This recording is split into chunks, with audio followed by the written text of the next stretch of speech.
leluhur di kehidupan masa lalu telah merangkai peranata kehidupan yang tertata dengan baik hingga melahirkan sebuah peradaban yang adiluhung. Sehingga tak mengherankan pula jika para anak cucunya dapat menikmati dengan segala tatanannya secara turun-temurun setiap jejak-jejaknya. Hal itu pula yang ditorehkan oleh Ki Embek, sehingga makamnya di Desa Wonosobo, Kecamatan Srono, Banyuwangi, Jawa Timur, hingga kini masih terawat serta dikeramatkan oleh warga sekitarnya. Sebagai leluhur dengan segala keluhurannya, Ki Embek telah banyak memberikan isyarat keteladanan, khususnya bagi yang mau memahami, maka akan terpanggil untuk menguri-uri warisan budayanya.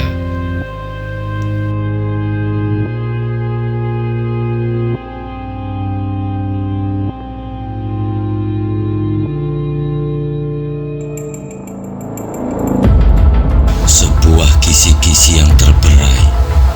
Ada yang mencoba memunguti, namun ada juga yang lalai. Jejak-jejak masa lalu itu pun seakan kini telah reinkarnasi menjelma bak selaksa misteri. Napak tilas penelusuran di antara pintasan dimensi tentang adanya ada dalam ketiadaan, jua tiadanya tiada dalam keberadaan. Jangan lupa klik like, subscribe, dan share. Ikuti dan saksikan petualangan wisata mistis bersama Denista Karisma Putra hanya di YouTube LSAP Banyuwangi Channel.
Assalamualaikum warahmatullahi wabarakatuh.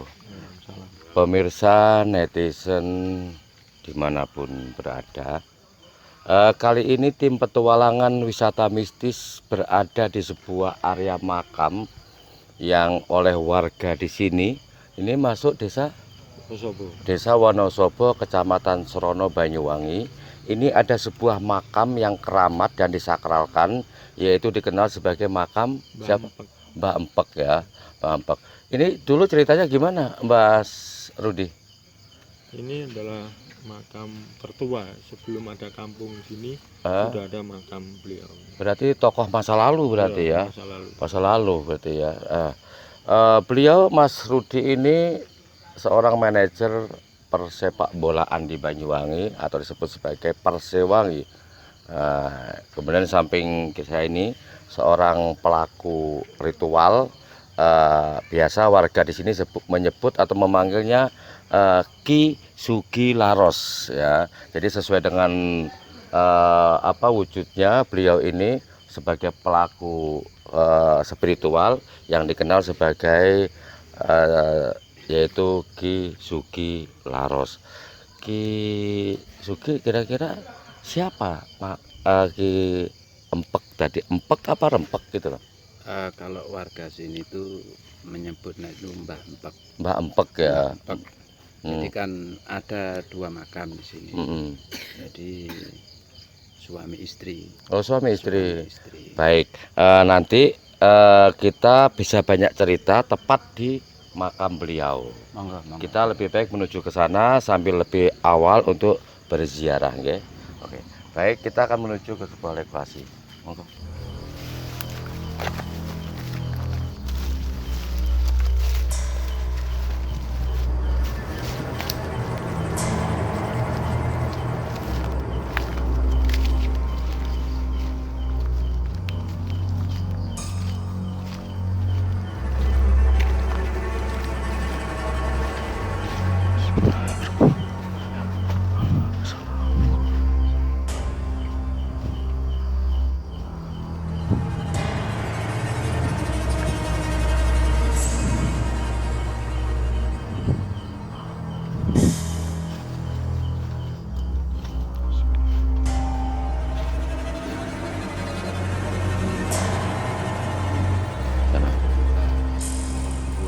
Sini langsung aja.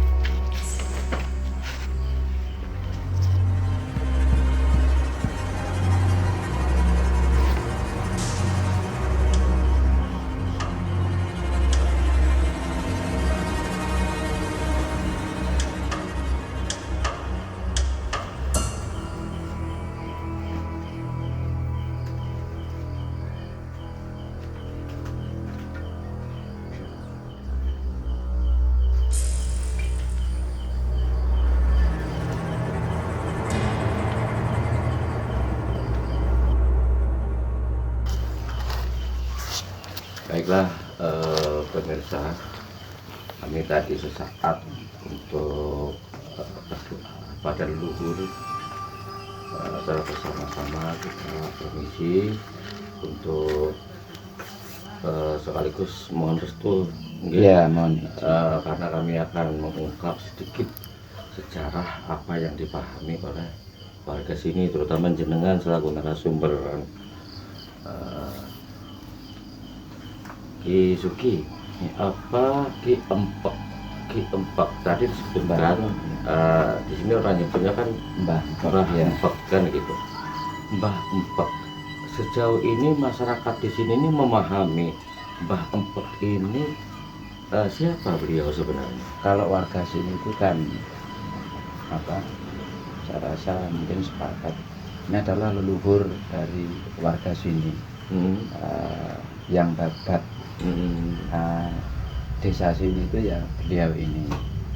Jadi warga sini kan kadang setiap malam Jumat pagi itu sering siarah sini pastinya ya. Jadi karena bagaimanapun kan kita tidak bisa melupakan sejarah juga. Betul.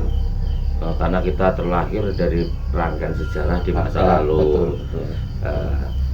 Kira-kira apa namanya sejauh ini ya, karena ini beliau ini sebagai pembabat itu apa yang memulai kehidupan peletakan pertama di sini ya. Seperti apa peninggalan beliau di sini? Kalau peninggalan itu ini kan sangat misterius, jadi adanya itu mulai kapan, terus sampai keberadaannya seperti apa itu sangat misterius.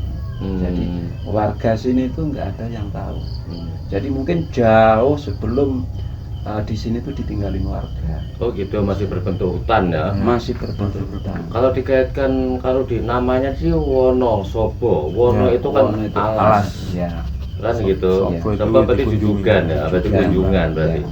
Artinya ketika nama ini sejak kapan ada Wonosobo ini? Udah lama ya? Ya lama. Desa lama ini. Mungkin ratusan tahun. Sudah berabad-abad berarti ya. berabad-abad. Sebentar, Ki Sugi, empek ini namanya kok mirip-mirip dengan rempek? Iya, jadi ada sebagian masyarakat itu mungkin ada penggalian ya. Jadi ini sangat identik dengan Mas Rempek Jokopati. Rempek Joko Panglima Laskar Belambangan dalam Perang Bayu. Ya.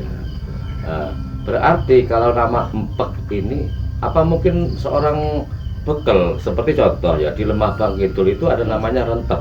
Iya. Rentep dia seorang bekel juga. Istilahnya ini senopati perang di lapangan saat itu. Iya. Karena saat itu kan VOC udah menduduki di wilayah Belambangan, yang puncaknya 1771 gitu ya. Apakah mungkin Ki Empek ini nama panggilan sebagai seorang bekel seperti halnya bekel-bekel yang lain mungkin? Kalau menurut hemat saya gini, mungkin secara posisi mungkin nggak seperti itu. Mungkin orang yang mungkin di sini sowan apa itu menganggap beliau itu sesepuh seperti itu. Jadi sehingga nama apa ya identitas aslinya itu nggak terdeteksi, hanya orang menyebut itu secara gampangnya itu Mbah Empek gitu aja. Kalau ada mungkin struktur bekel dan sebagainya mungkin lebih lengkap orang memanggil julukan itu. Oh gitu ya. Sehingga cuman kedengaran taunya itu Ki Empek gitu aja Empek ya. Aja. Pernah nggak Ki Sugi ini melakukan semacam interaksi secara batiniah di tempat ini untuk mengetahui beliau ini gitu? Jadi kita pernah mencoba lewat, mungkin kita kan namanya apa ya, mungkin generasi baru kepingin lebih mengenal sosok leluhur kita, lebih menghargai. Jadi yang pernah hadir pada waktu itu secara sosok itu kan ya seperti orang Jawa pakai belangkon apa. Oh gitu ya, malah itu ya. Tinggi besar atau gitu? Ya. Berarti ganteng seperti ya. Seperti Kang Rudi mungkin gantengnya mungkin. Jadi itu sosok yang sudah sepuh. Oh gitu. Iya ya. Oke. Berarti itu kaitannya dengan yang ada di sini. Berarti ini makam kan begitu. Di sini kan ada 2 makam. Ada. Ini makamnya siapa? Yang ini belakang ini makamnya siapa? Ini suami istri ya. Oh suami istri ya. Yang suami mana? Yang istri mana? Ini kan model cungkupnya kan model oh lebih tinggi ya, berarti lakinya kalau ini istrinya. Nama istrinya ada disebut nggak? Sebagian sumber itu bernama ini Buyut Suryani. Buyut Suryani sama Ki Empek gitu. Berarti ini suami istri. Berarti yang pertama kali cikal bakal membuka area di sini. Kan itu. Sekarang saya tanya ke Kang Rudi. Kang Rudi, ini kan jenengan kan salah satu tokoh yang di daerah sini, termasuk tokoh di kabupaten karena perannya dalam membesarkan bendera Persiwangi. Kira-kira gimana caranya untuk bisa nguri-nguri? Ini kan leluhur yang cukup berjasa yang pertama kali membuka peranata kehidupan di sini. Ya ini warga sudah biasa kalau punya gawe, punya hajatan, punya niat misalnya mau pergi ke luar negeri, nikah di sini, mau pamit, mudah-mudahan lancar, mudah-mudahan pulang bawa uang ya. Jadi perantaranya di sini. Perantaranya sini. Pulang sukses, selamatan di sini. Syukuran di sini. Ya saudara-saudara saya, tenaga saya itu. Banyak yang kesini. Ya. Kalau di sini ada orang punya gawe, nggak selamatan di makamnya Mbak Empek ini, pasti terjadi hujan angin Ustaz. Oh gitu, berarti orang yang katakan nggak punya hajatan, orang punya gawe entah manten atau hitanan ya, nggak katakan nggak kesini ya, nggak nyekar kesini, berarti mengalami seperti itu. Apa aja yang pernah terjadi? Sudah ya hujan angin, banjir. Tamunya nggak ada, banyak saja sudah. Halangan-halangan itu ya. Kalau pantangannya biasanya apa? Kalau untuk kesini nih? Kesini ini nggak bisa diremehkan ya. tapi nggak mau dikasih lampu. Setiap Oh, kasih gitu. lampu putus mesti. Oh gitu. Langsung enggak. Berarti memang nggak Sudah mau. sudah dicoba sama tetangga Beberapa kali ya. Beberapa kali nggak Gitu. mau pasang lampu. Oke, kembali ke Ki Sugi. Ki Sugi tadi ceritakan ya, oleh Kang Rudi di sini ini kan ternyata orang mau punya hajatan, ini bahasanya permisi, minta restu, selamatan, selesai acara syukuran. Kalau enggak ada semacam bala gitu ya, bala. Kalau menurut Ki Sugi apa yang kira-kira membuat hal itu bisa menjadi sebuah problem yang luar biasa bagi warga yang mengingkari adanya di sini? Kalau saya pribadi gini, jadi kebanyakan orang tua itu kan sering memberikan wejangan atau petuah ya, mungkin nilai-nilai kearifan lokal. Jadi bagaimana sih kita menghargai orang tua? Contohnya di sini kalau ibaratnya masak itu harus dikasih yang baru masak itu. Jadi pantangannya ndak bisa ndak bisa dikasih yang sisa. Berarti itu masakan pertama. Masakan pertama itu harus yang dipersembahkan untuk sini. Ya, jadi kita mengambil mungkin filosofinya ya. Jadi orang tua itu kan harus didahulukan. Betul, betul. Etikanya begitu. Jadi kalau kita mungkin mau punya punya hajatan itu harus didahulukan. Dan itu berlaku pada masakan pertama, yang matang. Iya. Pertanyaannya sekarang begini, Ki Sugi. Seandainya Ki Sugi, hajatan itu dimulai bukan yang dipersembahkan di sini itu masakan yang pertama matang, apa yang dialami oleh yang bersangkutan kira-kira? Ya seperti yang diceritakan tadi. Ada pokoknya angin apa dan sebagainya. Sebelum ada kegiatan apa sudah pertama kali didahulukan. Amin 2 itu sudah di sini dulu. Kalau di sini biasanya ada nggak mungkin Ki Sugi atau Kang Rudi melihat penampakan apa aja yang ada di sini biasanya? Kan nggak mau dikasih lampu kan ya? Apa aja biasanya?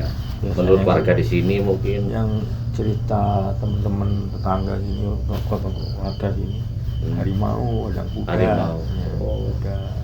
Kudanya itu bunyi atau jalan-jalan? Ya bunyi jalan. Oh gitu. Kalau harimaunya? Ya harimau, ya bunyi. Nyambang kadang-kadang kayak ronda gitu ya, keliling gitu ya. Tapi nggak pernah menakuti warga sekitar. Ya nggak pernah nakuti. Kalau orang jauh yang datang lewat sih Pak, kadang-kadang takut. Oh gitu, ya, berarti ikut jaga juga berarti ya. Kalau Ki Sugi kira-kira? Ya memang seperti yang diceritakan itu tadi. Jadi kan intinya kan yaitu tadi. Jadi keberadaan beliau ini kan juga harus kita hargai juga. Ya. Intinya kan ke sana. Jadi ada penampakan apa-apa sebenarnya kan kadang kan untuk butuh eksistensi memberitahu kan memberitahu ya ono soponan gitu loh. Jadi yang kedua itu kan mungkin di setiap makam keramat itu kan ya bisa muncul harimau apa seperti itu. Jadi setiap sosok itu kebanyakan kalau yang memang sepuh itu harimau biasanya muncul. Macan harimau ya. Belambangan pada umumnya kan itu ya. Itu loh. Jadi itu yang sering nampak gitu loh. Okay. Ada lagi mungkin ingin disampaikan Kang Rudi mungkin? Ya, saya berharap kepada lingkungan sini tetap nguri-nguri makam Mbah Pel. Kita jaga bersama-sama. Kalau misalnya ini rusak ya urunan gitu. Seperti pelihara, karena bagaimanapun beliau ini makam beliau berdua ini adalah cikal bakalnya daerah sini. Kalau Ki Sugi mungkin apa? Ya mungkin hampir sama harapannya, kita lebih lebih bisa mengenal leluhur kita, supaya jati diri kita itu nggak hilang gitu loh. Jadi kadang hal-hal seperti ini kan memotivasi kita untuk lebih mengenal lagi leluhur kita, karena tanpa beliau itu kan ya juga munculnya desa-desa itu kan harus dulu itu dibabat Dan itu enggak Berjuang. kayak Om Babat Nggak sulapan ya. sekarang Betul. enggak seperti itu. Jadi ada hal-hal yang di luar logika itu yang dipertaruhkan. Dilakukan oleh para leluhur Makanya ya. kita sebagai generasi muda itu kan ayo kita menghargai, gitu lah. Ayo kita mengenal sejarah. Kita mulai dari desa per desa dulu. Gitu. Ya. Baiklah pemirsa netizen dimanapun berada, jika kita menangkap apa yang tersirat dari pesannya Kang Rudi dan Ki Sugilaros, betapa susah payahnya para leluhur kita untuk memulai menata peranata kehidupan di masa lalu hingga kita bisa seperti saat ini. Itu artinya jikalau kita nguri-nguri itu sama hanya kita memuliakan para leluhur kita. Betapa bangganya para leluhurnya jika melihat para generasi mau nguri-nguri warisan-warisan yang telah ditinggalkan. Mudah-mudahan bermanfaat bagi kita semua. Salam budaya berbasis kearifan lokal. Wassalamualaikum warahmatullahi wabarakatuh.